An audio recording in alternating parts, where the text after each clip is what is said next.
very bumpy roads. You know, in some places, there are bumps in the road. In our place, the bumps are the road. Really, we have the bumpiest road, especially that road coming up the hill to the village here. Whew, that's definitely going to keep all the riffraff out, I'll tell you. You have to really want to get up to this village. So, by taking the bus, if each person drives, it's like 100 pesos every day, even in a small car. We have a big car with a big V8 engine, so it eats a lot of gas. But still, it's going to cost 100 pesos a day going back and forth. But for 18 pesos, you can take the bus. Now, what's the problem? And most people take the bus, even if they have a car or a horse. A lot of horse traffic around here. And at least if somebody's walking on the road and somebody comes and they have space in the car on the pickup, they just pick them up and take them. Yes, because everybody knows everybody else, you see? Because they're always having contact like that. Here it's not a big deal. In America, if you go, you know, hitching a ride, it's like, oh, it's a big deal, you know. And here it's nothing. It's like every day happening. Nobody locks their doors here. Huh? We lock our car, but that's only because it's the nicest car in the town.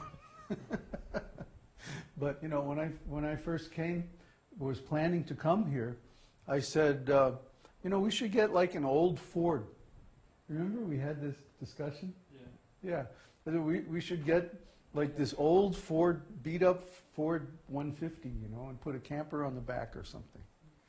Yeah, Uddhava wouldn't let me do it. But actually it would be the perfect thing for here. Fit right in. Yeah, we'd fit in better. Now we have this really nice Jeep, you know, and it's like too much sometimes. But our mechanic says it's good, so we're going to keep it. All these things are actually unnecessary. Too much luxury, too much sense gratification is not good for us. But there's a whole system that I call the big lie. And part of the big lie is that everybody needs their own place, everybody needs all their own stuff. But this is really just so that the corporate, you know, international corporatocracy can like manufacture all this stuff and sell it to us. Why? Because it makes them rich. They buy something for $1 and do something to it and sell it for $5. That's their business. They're exploiting everybody. They're exploiting the earth. They're exploiting the people. They're exploiting the governments. Who tells the government what laws to pass? The corporations. They have these lobbyists, lobbying firms, and their whole business is simply to propagandize the legislature to pass certain laws that are beneficial for their business. That's what they do, and they spend hundreds of millions of dollars every year just doing that. So the laws reflect not the needs of the people, but the needs of the corporations, of the businesses. You see?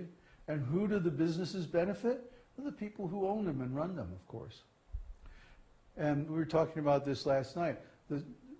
People say, well, oh, we have the stock market, so the people actually own the business. Ha! No, because the stock is a completely separate thing from the company. The company doesn't get any money when you buy their stock, or maybe on the first issue. But after that, the stock is a completely separate thing, and it goes up and down, and the people who own it win or lose depending on how good they are.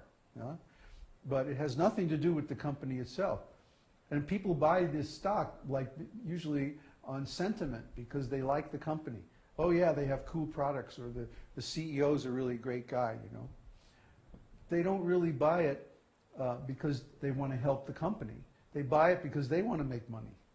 So everybody's out for themselves. And so there's this enormous duplication of effort, duplication of resources that could be managed so much more efficiently if everyone lived in communities like we do. We're 5 devotees now, and we share everything, right? So there's no unnecessary duplication.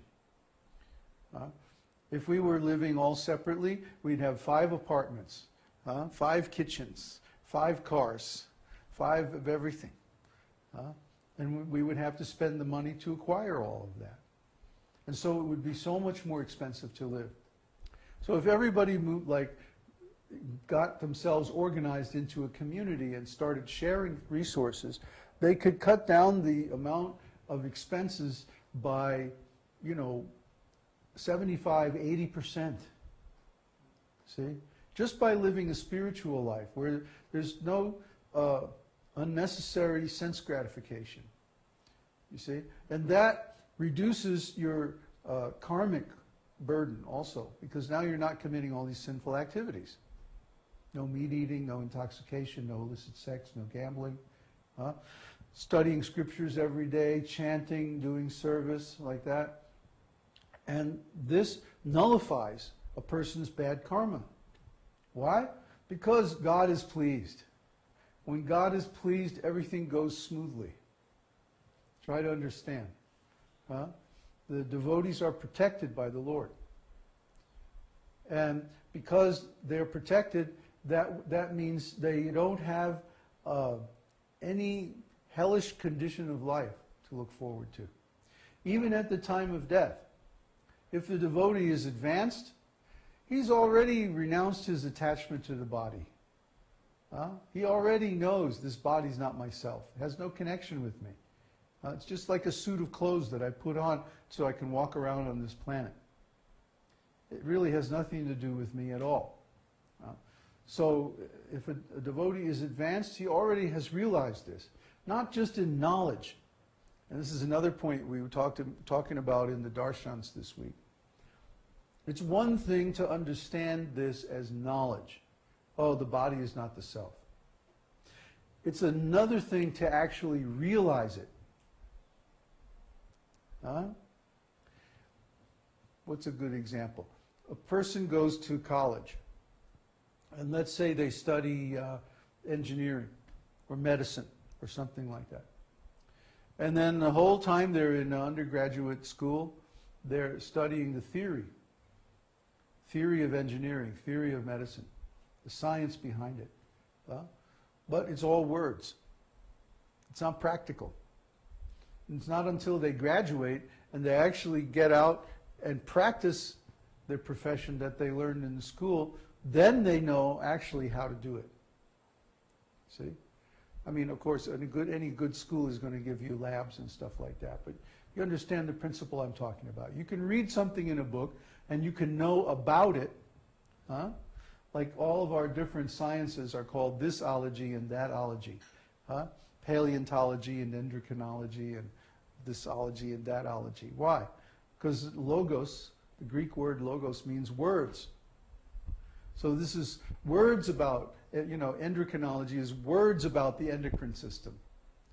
Paleontology is words about fossils. Ontology is words about existence and origins. So we have all these ologies. But just because you can rattle off all the cool buzzwords and formulas and whatever the verbal knowledge is about that subject, that doesn't mean you actually know it. Real knowledge is practical. I don't know how many times Prabhupada would say this. Devotional service is practical. By that he meant you have to actually realize it. So everything that we talk about, no matter how far out it might sound, Garbhodakshai Vishnu lies down in the ocean, in the bottom of the universe that he created from his own perspiration, and he's reclining on the body of Sheshanaga, the great snake with 1,000 million heads, on top of which sit all the planets, and as he moves his heads and dances, and then the planets go around.